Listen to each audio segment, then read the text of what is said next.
Hey everyone, thanks again for joining me for another Terminology Tuesday, where this week I'm going to be going over what dual agency is, how it's established, and the pros and cons of such a relationship.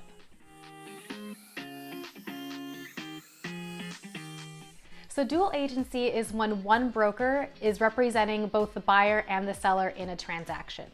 The actual agent that might be representing both the buyer and the seller could be two different agents. The thing is that they both work under the same broker. If entering a dual agency relationship, it's really important that the fact that it's going to become a dual agency relationship is both disclosed and agreed upon in writing by both the buyer and the seller. Dual agency is also not legal in all states, so it's important to know whether or not your state allows for dual agency before you agree to such a relationship. In the state of California, dual agency is legal, and here are some pros and cons of going that route. If working with the same agent or two agents under the same broker, there is a potential for the purchase process to be streamlined. It also helps to have people who are already in close communication with each other to help mitigate any sort of communication breakdowns that have the potential to happen during a home purchase.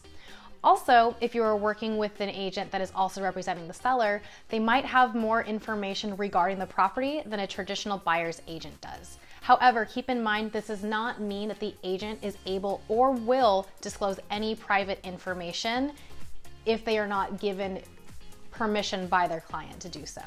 In a dual agency scenario, an agent now has a duty of loyalty to both clients, which sounds a little conflicting.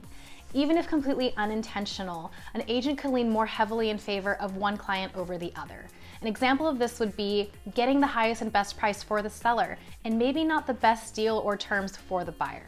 It's also important to know that an agent in a dual agency scenario is collecting commission checks for representing both sides, so they might be tempted to get the deal closed by any means necessary, and not necessarily through the best interests of their clients. And thanks again for joining me for another Terminology Tuesday. I hope you found this video helpful and understand the pros as well as the risks of dual agency a little bit more.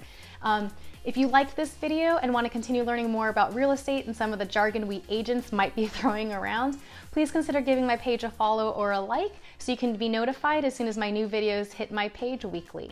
And again, thanks again for joining me, and I'll see you all next week. Take care. Bye.